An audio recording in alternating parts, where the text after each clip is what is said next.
studio to share with you exactly what systems for your house are going to heat it the best, how they're going to heat it the best. You're going to save some money. I'm really looking forward to this show because it's one I've been looking forward to because I enjoy knowing the ins and outs and the bolts and how things work and how to improve things and how to get better efficiency out of products. And so this is a show that I was looking forward to talking to. So we will go over that in just a few.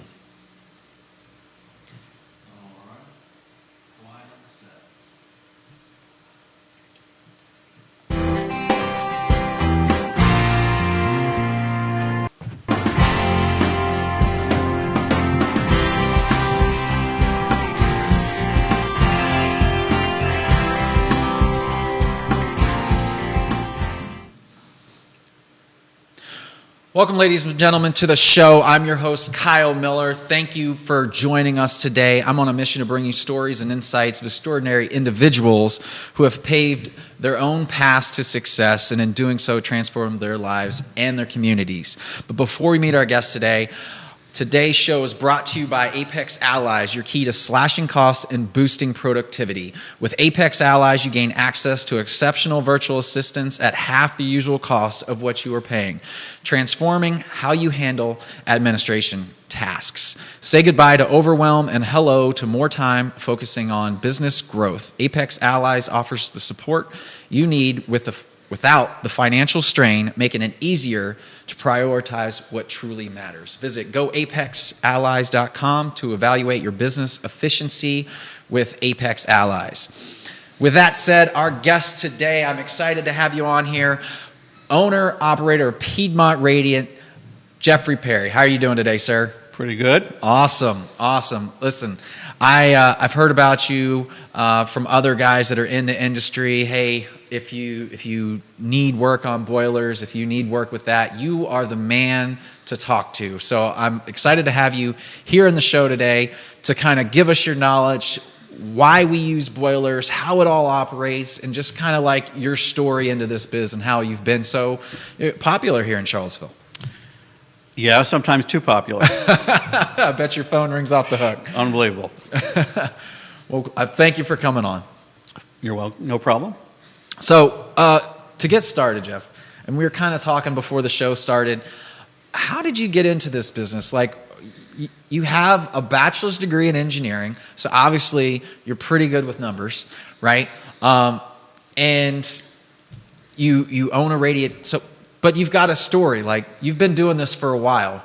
And how did you get into this? Did you just by happenstance, or how did that happen? So, I was born and raised up in New York. What's referred to around here as a damn Yankee. I am third generation in this business. Okay. So my grandfather started the business in 1927. My father worked with him all his life. When he came back from World War II, 1945, he opened his branch of the business in the same town. I worked with him most of my life as a kid. As a matter of fact, I have, floating around somewhere, I have a little magazine that was produced by a company called Myers Pumps. They still manufacture pumps today. Uh-huh. And they produce 4 issues a year. And in that issue, they always highlighted a supply house, and they also highlighted a contractor that was in the area of that supply house. Well, in the third quarter of 1954, they highlighted my father. I have a photograph in that magazine of me in a custom-made pair of coveralls at the age of 18 months, quote, helping my father. Right. So I can actually tell people that I've been in this business my entire life, and I can prove it. Right. So I've been doing this forever. Uh-huh. I obviously took time off to go to college. You're right, I got a 4-year engineering degree. I also got an attached degree in math. math is fine. Don't ask me to spell stuff right. Right. And after college, I didn't quite get the job. See, I was never going to do this. Uh-huh. It was like, just like, I'm not doing it again. I do not want to do this for a living. Right. So I got an engineering degree, and I had a goal. But when I got out of college, I didn't get the job I wanted. So I went to work for a company that offered me a job called Osmos. And it gave me the ability for a couple of years to travel the country, because Osmos goes into a town and they either work for a power company or a telephone company, and they inspect and treat telephone poles. Mm-hmm. So the foreman goes into a town, hires a crew, does a certain amount of work, and then leaves. The upside is I got to travel all over. The downside is, because you're only in a town for 2 or 3 months, finding a place to live is a pain in the butt, because you can't sign a lease. Right. So as you get to be with them for a while, you got to pick where you went. Well, I was enjoying myself. I worked in Maine in the summer times, and then I did North Carolina, South Carolina. I did some work in West Virginia. I did a job in Roanoke with another foreman. It was a very large job.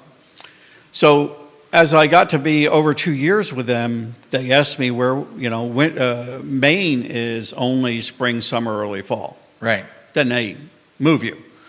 So they asked me where I wanted to go. Well, I had never at that point in time in my life ever been to Florida. Mm-hmm. So I said, I want to go to Florida for the winter. Okay. Well, we've got a really small little job for you to do down in South Carolina, and then when you get that one done, we'll pop you down in Florida. So I did the job in South Carolina, and as I was finishing up, they contacted me, and they said, well, we got a problem. We've been after this power company in Louisiana for years, mm-hmm. and they've never let us do their work.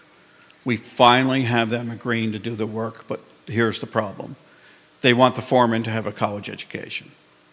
Yeah. You're the only one we've got. So we're sending you to beautiful, scenic Fort Polk, Louisiana. Yeah. Oh. And what time of year is this? Summer? So this would, no. I would have been in Maine in summer. So this would have been late fall. Okay. Maybe early winter. So I went down. Didn't want to, but I went down. And it was off. It was rainy season. There's a whole story behind that. And I ended up saying, no, this is not what you told me. Right. I'm now like 2.5 years into this company, and I just said, I've had it. I really need to do something with my education. And so I left. So I literally one day called the boss, and I left him a message and said, hey, your truck's in the parking lot of the grocery store and the key's under the front fender. I towed my car everywhere I went. So I grabbed my dog, climbed in a car, and took off. Well, I happened to know, on my way back to New York, that the foreman for that same company that I worked with in Roanoke mm-hmm. was living in Livingston. Okay. He was doing a job for the same company in Livingston. Uh-huh. But the thing is that he had found himself a girlfriend, moved in with her, and when this job ended, he was quitting. He was staying here. Yeah. So I was going to go say hi. So I passed through and away, visited, and, big old farmhouse, 5 bedrooms, 2 spares. And he said, stay a while. So 1 week became 2, became a month, became 2 months. That was a very generous girlfriend. Like, yeah. Wow, she was a down-home country girl. She was absolutely fine with it. Yeah. But, so, I was beginning to run out of money, and I really didn't want to leave. Mm-hmm. I really liked it down there. So he said, well, stay, go find a job. So I didn't know much about, I'm in Livingston. I don't know much about Charlottesville or Lynchburg, and Livingston's dead center. Mm-hmm. So I literally took a coin out of my pocket, and I flipped it. And I said, well, heads, I'm going to go to Charlottesville and find a job. And tails, I'll go to Lynchburg. Yeah. Not knowing the real difference in the cultures and the Right. type of cities these two cities were. Charlottesville won. So I drove up here and found a plumbing company down on River Road, a company called Brunk Mechanical. They're based out of Newport News. And I walked in and interviewed, and they hired me on the spot, and they were so excited because I was living in Livingston, and this was the year that the first set of condos were being built up on Wintergreen. Yeah. And they had the plumbing contract to do all the plumbing. So they said, this is great. Don't bother coming to the office. Just drive up to Wintergreen every day, which is great on my car. Worked with them, went from the plumbing department to the service department, and within a few years became the service manager.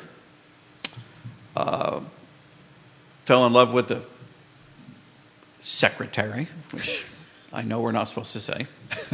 So finally, talking with my dad, he was still running the family business up in New York. He was getting to a point in time that he needed help, and I kind of wanted to go home. And I kind of realized, well, maybe I'm not going to do the whole, I mean, not that the engineering and the math was not benefiting me, don't get me wrong. Right. But I began to see that maybe this was really where I belonged. So I grabbed the receptionist by the hand and dragged her to New York.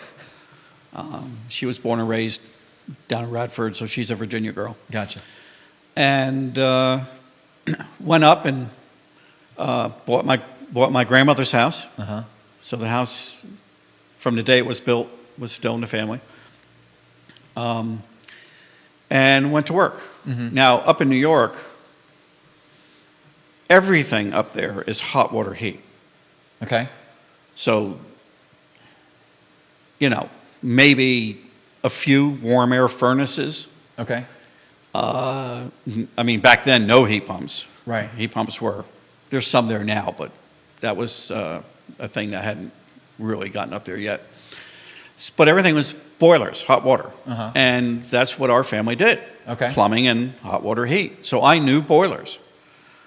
I mean, that's all I knew was, as far as heat goes, was how to design heating systems, boilers, and how to repair them, how to service them, the whole bit.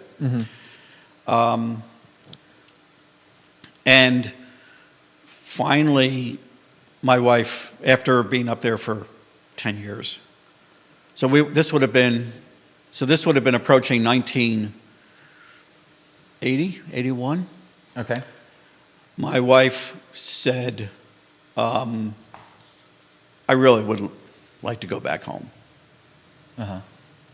So, I thought, well, okay, I mean, if I have to go anywhere other than my hometown, I sure don't mind going back to Charlottesville. Yeah. I mean, it's kind of a no-brainer. So I said, okay, I understand. I'll tell you what. We've got to figure out, if we do go back, we've got to figure out what we're going to do about a house. So I made a huge mistake.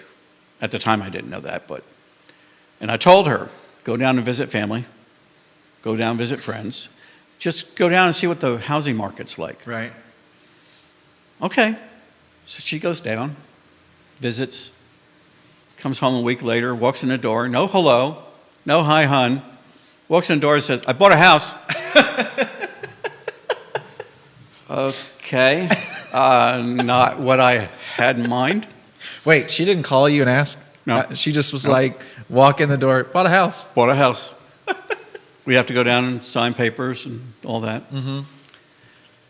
Fortunately, she did okay. And that's back when you could afford to buy a house. Right.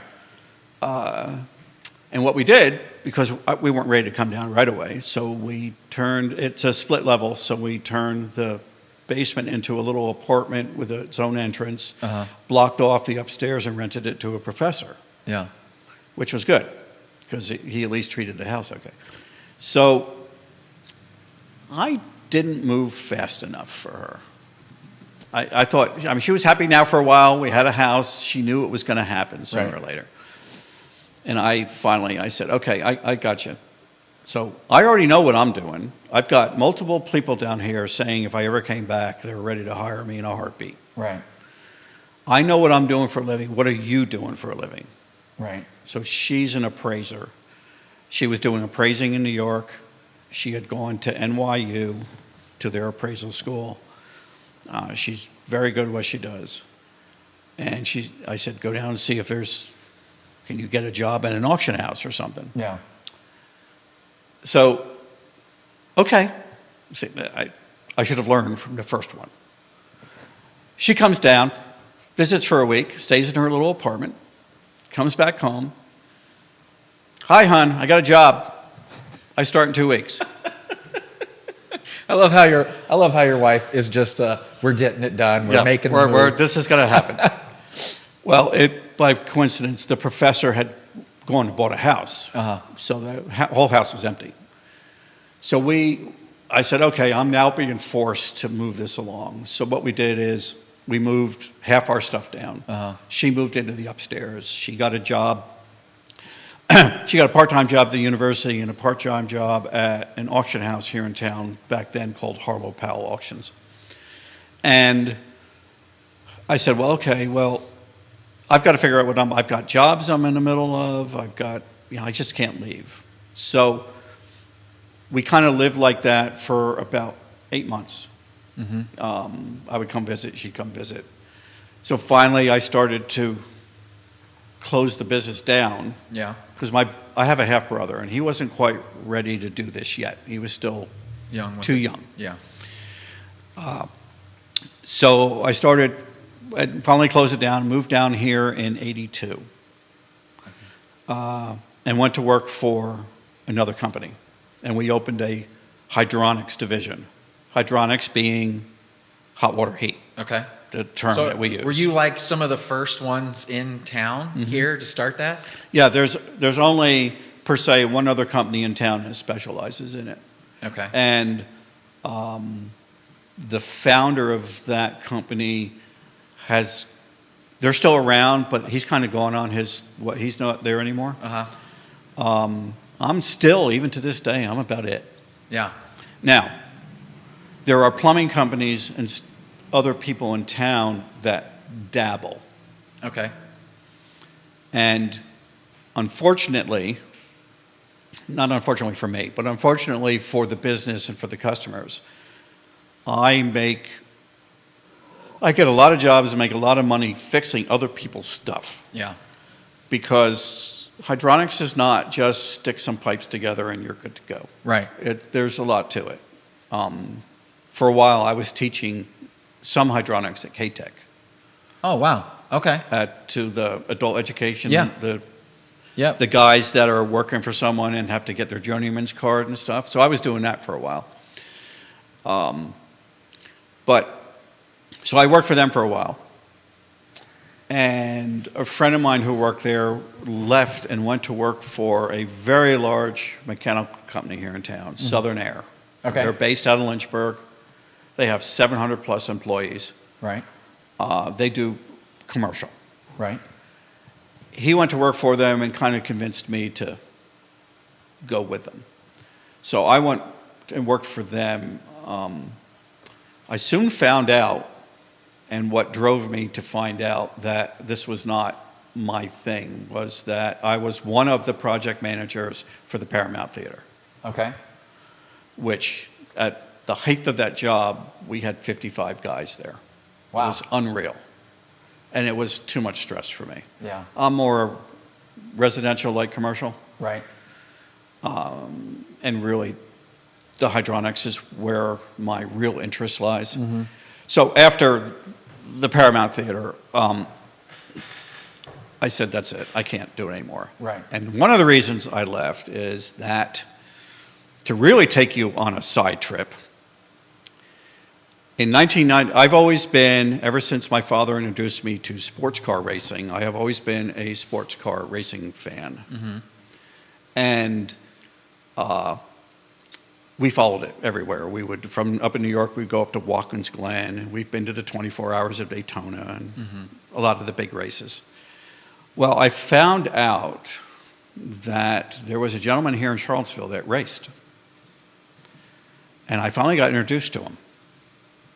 And we talked for a while. And then he went on his way, I went on mine. And before he drove off, he said, maybe I'll call you sometime. Well, he didn't take my number or anything. I think it's just a polite way of... Right. So one Saturday, I'm at home. My wife, I'm outside working. My wife comes out and says, is the guy on the phone?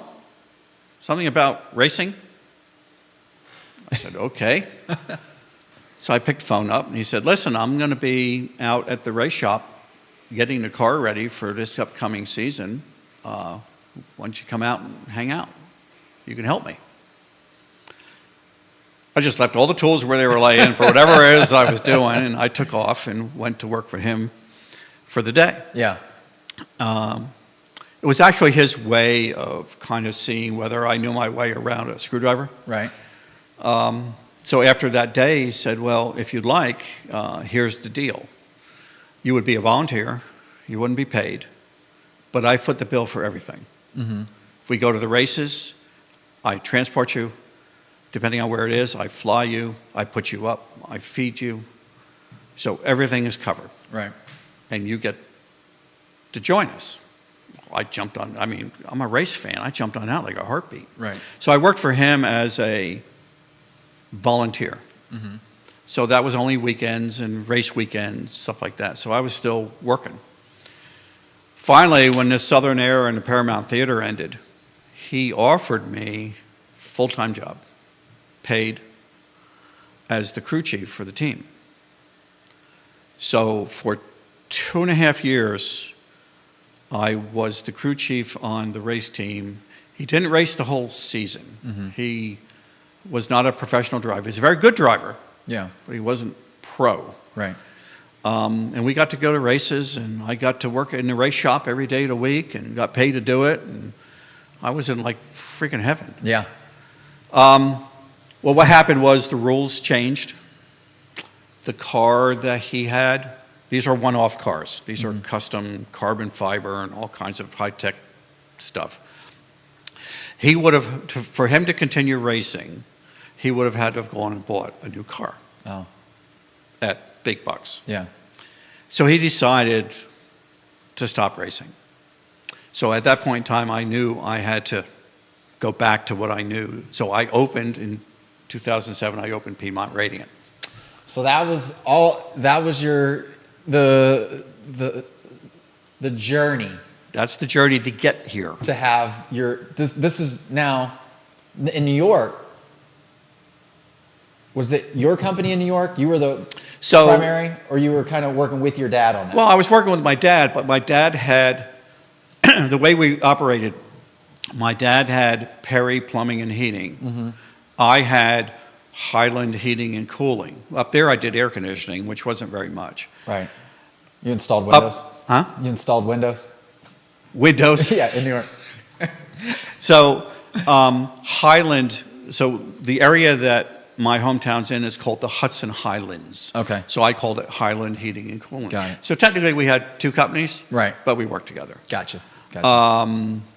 So now, so we jokingly refer to Piedmont Radiant as the southern division of the Perry family business. So my half-brother finally, he ended up getting into it too. Okay. So he was up there working with Dad. Is he still running up in New York? He's still in the business. My father continued to work. My father finally retired at 86. Okay. My brother would send him on little piddly jobs as he got older. He would have a helper with him to drive, and my father would go in and fix sinks or faucets and fix a toilet, that kind of stuff, and to give my father something to do. Yeah. So finally, at 86, he said, "That's it." Gotcha.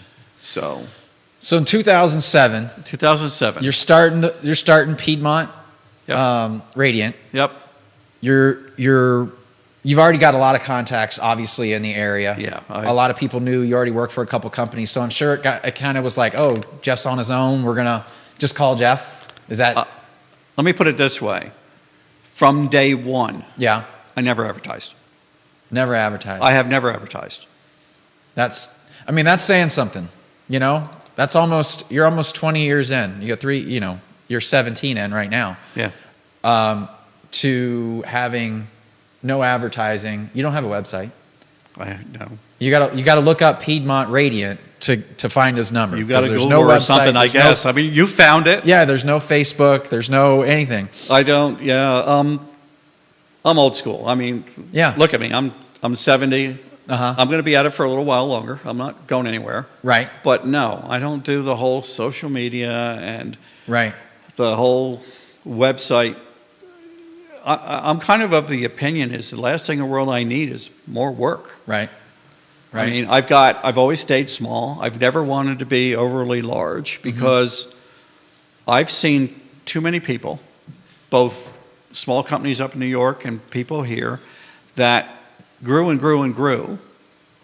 And the owners just ended up having ulcers and headaches. And I mean, I know a couple of my friends up in New York that had a business. One electrician, he ended up folding up because he just couldn't do it. He ended up with 20-some employees, and it was like, The you can't take time for yourself. Yeah. Yeah. So I'm small. If I want to go do something, now, obviously, you got guys to help you, right? You have a couple employees. I have a couple employees. Yeah, that you can do. I got stuff. one young kid that's pretty good. Yeah. He's getting Learning the business. He's getting there. Yeah. It's nice because with this industry, right? And Radiant Heat. Tell me a little bit about Radiant Heat. Radiant Heat is simply there's a couple of kinds.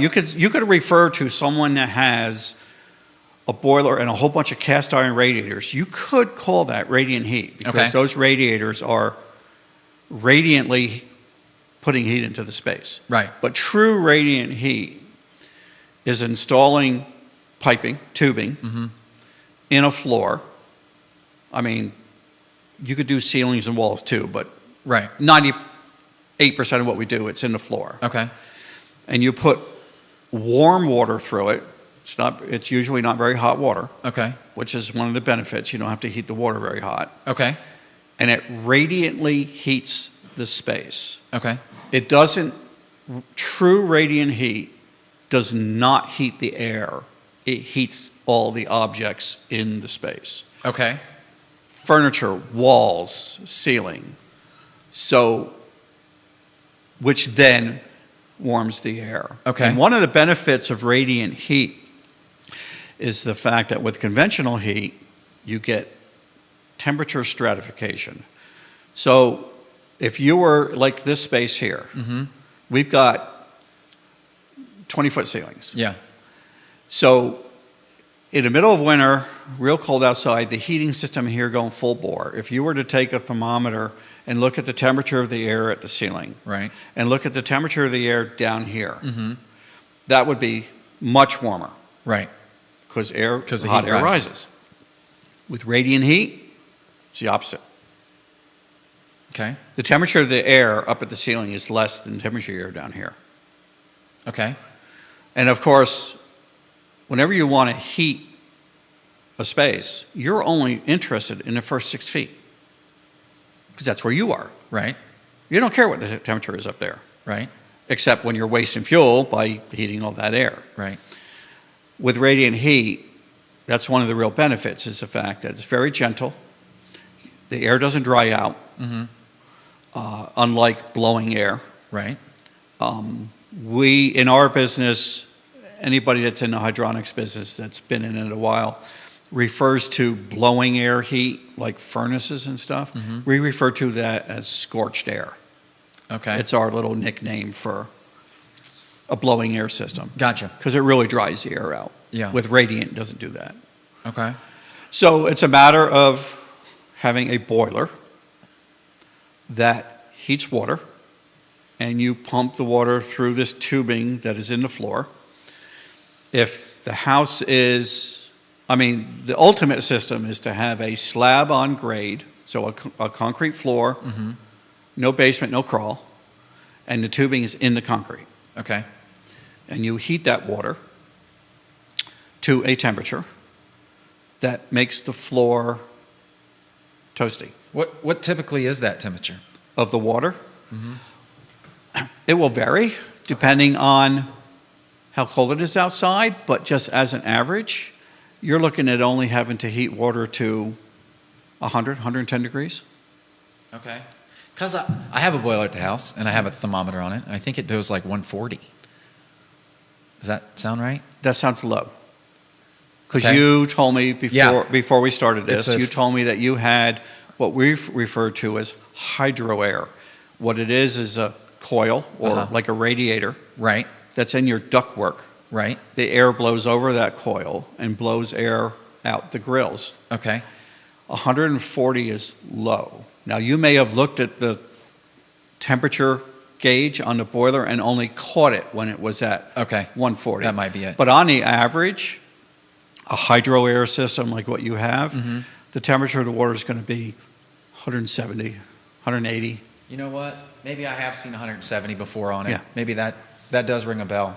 So the downside of that is that it takes a lot more energy. If you had the example I use to my customer is if you had a cubic foot of water Right. and this cubic foot of water was at 100 degrees and this cubic foot of water was at 170 degrees and you wanted to raise them both 10 degrees. It takes a lot less energy, so a lot less natural gas, propane, oil Right. to heat the 100 to 110 than it does to heat the 170 to 180. Makes sense. Even though it's only 10 degrees. Right. They're both going up the same amount, but it's a lot less. So with radiant heat and us only heating water to 100, 110, 120, it doesn't take as much energy. Yeah. So you burn less fuel. So Yes. it costs Right. the savings in regards to the cost of that is much less then. Correct. And with the boiler technology we have nowadays, it's even more costly. Yeah, you were telling me it's crazy how it goes. It can adjust by the temperature. The on way the inside. boilers work nowadays, and this is code, by the way. So back in 2015, the Department of Energy passed a code that said that all boilers sold in the United States has to have the capacity to do what's referred to as outdoor reset. Now, outdoor reset is nothing more than the fact that the boiler looks at the temperature outside. Okay. And depending on how cold it is outside, it varies the water temperature. Because if you think about it, Yeah. you don't need as much heat in a house if the temperature outside is 40 and you're only looking to take the chill off the house than if the outdoor temperature is 0 and the wind's blowing. Right. So the way that this outdoor reset works is your thermostat calls for heat. The boiler says, oh, I need to turn on. How cold is it outside? Well, the temperature outside is 40. I'm only going to heat the water to 100 Right. for a radiant system. So let's stick with radiant system. I'm only going to heat the water to 100 or 90. All of a sudden, the sun sets, cold front moves in. The air temperature outside starts to drop. The boiler sees that and automatically starts raising the water temperature going out into the floor. So that by the time it's 10 degrees outside, the water temperature going into the floor is now 120, which means you're producing more heat into the So house. instead of keeping the house 70 degrees, right? It's gonna keep the house 70 degrees. But It's still going to keep the house at 70. But it's going to keep it at an even temperature during that whole time as well, is what I'm understanding, because it fluctuates. Yes, and it's going to burn as little fuel as possible, because here's the other flip side of the coin. At the same time, it's looking at that outdoor temperature and saying, oh, well, I only need to heat the water to 100 degrees. It then turns the flame on. And just like a gas cooktop. Okay. You know how you can take a gas cooktop and you can turn the dial and you can go from simmer to high. Yeah. So the amount of gas you burn and the size of the flame changes. So does the boiler. So the boiler says to itself, okay, well, I need to heat the water to 100 degrees. It turns on, and it looks at the temperature of the water leaving the boiler. And it only burns the exact amount of gas needed to hit that number. Okay. So the flame inside the boiler modulates. It Okay. varies Gotcha. so that it'll burn the smallest amount of gas needed to make sure that we still get that 100 degrees. Right. Now, there are houses, obviously, that have more than one thermostat. Okay. So let's say you have a house that's got 3 thermostats, so 3 zones of heat. Right. They all work independently. So what happens is the first zone, the first thermostat calls for heat, and the boiler turns on, looks at that 100 degrees going out, and sits there and it burns at a really small flame and it meets its requirement. All of a sudden, a second zone calls. Well, the boiler can see that because all of a sudden now there's more water going through it. Right. The water temperature drops.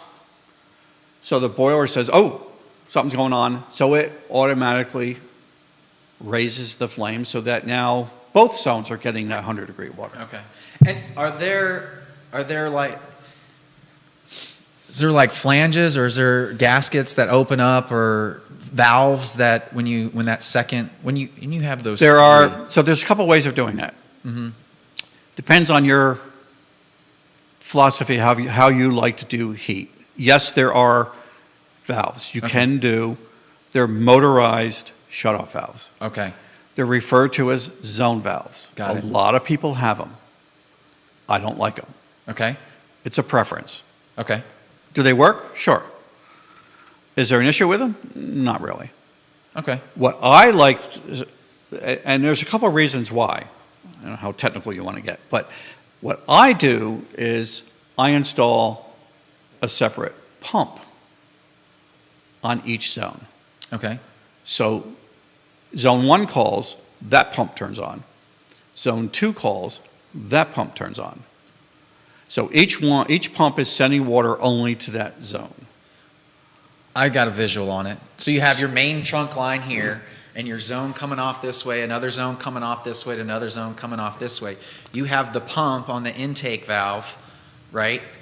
You're pumping out to go the out system. to the zone. You Correct. have it there, and so when that kicks on, more flow of water pushes through, and that's Yeah.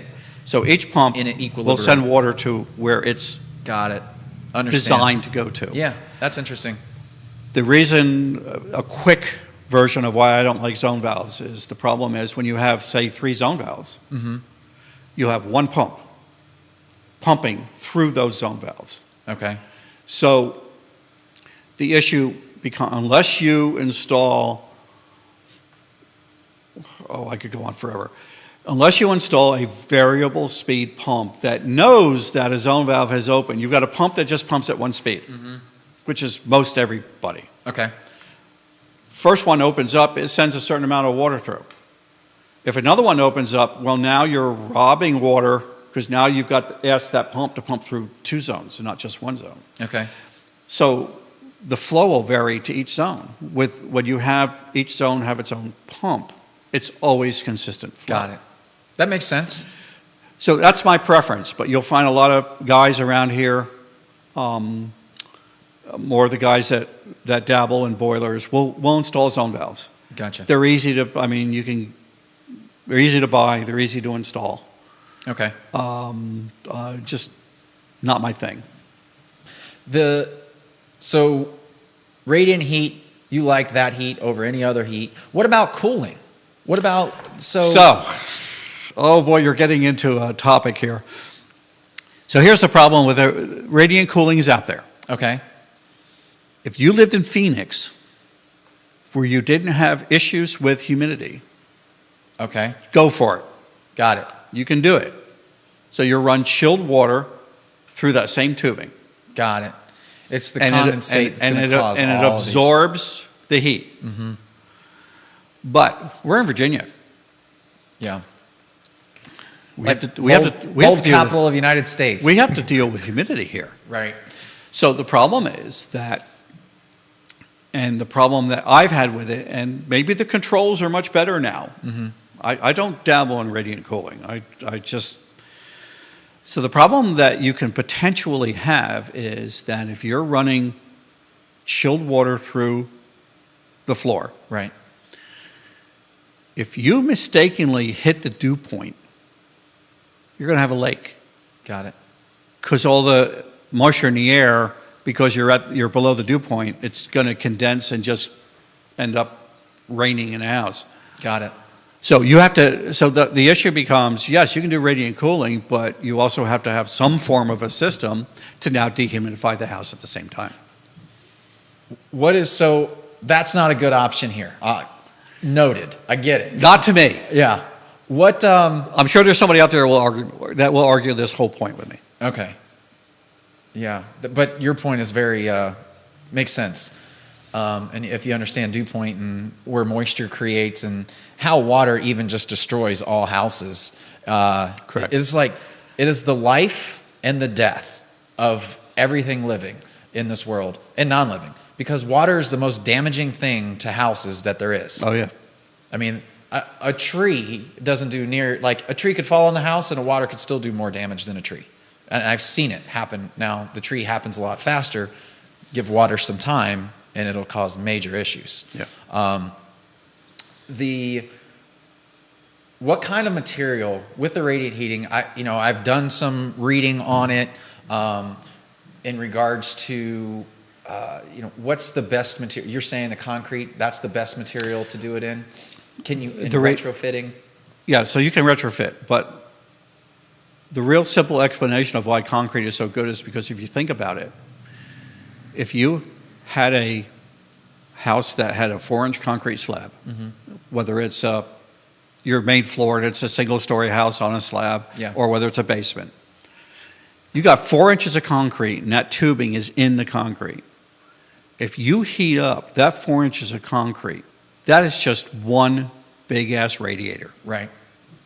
If the heat turns off, it continues to radiate. Right. If you have a power failure, it continues to radiate. Right. For hours. Right. So it's the best material. However, retrofit. You got a couple ways to retrofit. So I'm quoting one right now. And what it is, it's an existing house up on Wintergreen. They've almost gutted the place, okay. Including they took up the flooring. They left the subfloor, so the plywood down. Got it. All the hardwood or whatever was there, I don't even know what was there, is gone. Mm-hmm. They want me to add radiant heat to the main level. Right. Which is a wood-structured floor. Uh-huh. So we're not putting it in concrete. Right.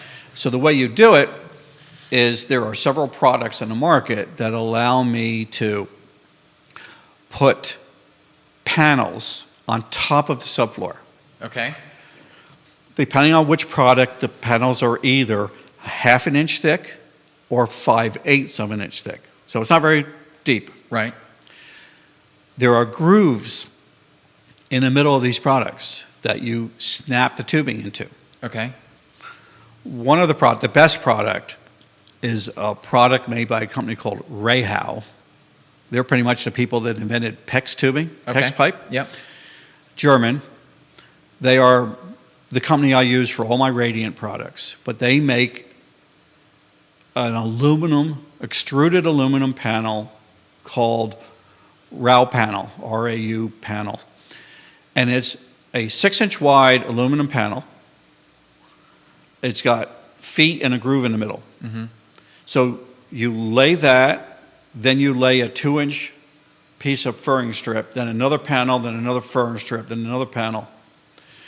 The furring strips are there so that your contractor, your flooring people, have a place to attach their flooring.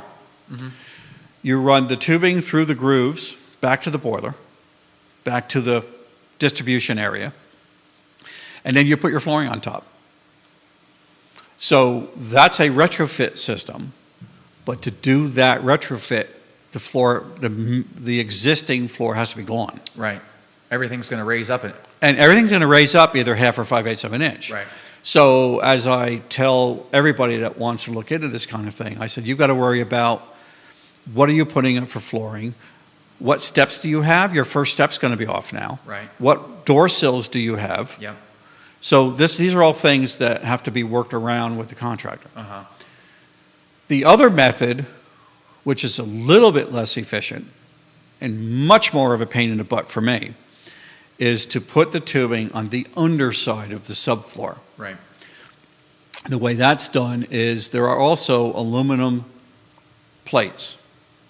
They're just flat plates with a little bump in them where the tubing goes. Yep. You screw them to the bottom of the subfloor, and then you put the tubing in the groove, Got it. and then you insulate. Okay. So the aluminum plate touches the bottom of the subfloor Yeah. and transfer its heat. So you can put 2 of these. If you have a standard construction house where in most construction, the floor joists of a house are 16 inches apart. Uh-huh. So 2 of these go in a floor joist space. Got it. And same thing, hook it to a boiler and off you go. So do you think the engineering degree and the math that you did with all the calculations that you probably have to run for this to make sure flow and... Don't get me wrong, engineering-wise and mathematically, I'm overqualified for what I do. Okay. But don't also get me wrong, I use this a lot. Yeah. So it was not, I've never considered it a waste of my parents' money. So, Right. yeah. No, it's just interesting. I find it fascinating, especially because you got to figure out how much flow goes to this room. What's the cubic feet of this size room? How Exactly. I mean, it's one of the things so for a while I taught at K-Tech. Okay. Yeah. I had an agreement with another person that taught. So this is night classes, 1 day a week. They're 3-hour classes, and these students are employed, and they're there to get their journeyman's card. Right. Well, the book that was being used had 1 or 2 chapters on hydronics. The guy I was working, he was a friend of mine. He works in the HVAC industry. Right. He taught, and he knows very little about hydronics. So we approached the K-Tech, the Albemarle County, and got me to teach 2 or 3 weeks of the semester of the hydronics. Got it. So one of the things we talk about, among many things, that I touch the basics. Right. Because these kids are not currently in the hydronics business, they're in the HVAC. Right. But you never know, A, you never know what they're going to end up doing for their life, and B, you never know when they're going to walk into a house and see a system. Right. So one of the things I talk about is, well, how big does a pipe need to be to move a certain amount of BTUs, a certain amount of heat? Right. How much flow can you put through that pipe? And it goes on and on. I Right. mean, and how are old systems designed? Because there are a lot of old hydronic systems in this town. Yeah. No, Park Street, Locust Avenue, they're everywhere. I've been in a lot of them. I've Yeah. seen them. Big old cast iron radiators. And we pull them out. Well, I once told a customer, I got a short story about that. So I get a phone call from someone that has a big old farmhouse out in the country. And he wanted me to come out and look at his system. So I go out and I meet him, and we go down the basement, and there's a big monster old boiler and a whole house full of big cast iron radiators. Right. So he asked me, he said, so I want you to give me a quote. I want you to rip all the radiators out, and I want you to rip the boiler out. As much piping as you can get to, and just take it all out. Yeah. I said, why? Well, my wife doesn't, they take up too much space. I said, this is a, early 20th century, 1900s farmhouse with single pane windows and you know, who knows what insulation. Right. What are you going to do? Oh, we're putting in heat pumps. Yeah. And I'm thinking, no, no. So I said, you sure you want to do this? He said, yeah, I mean, we're going to do it. So I said, all right, I'll quote you.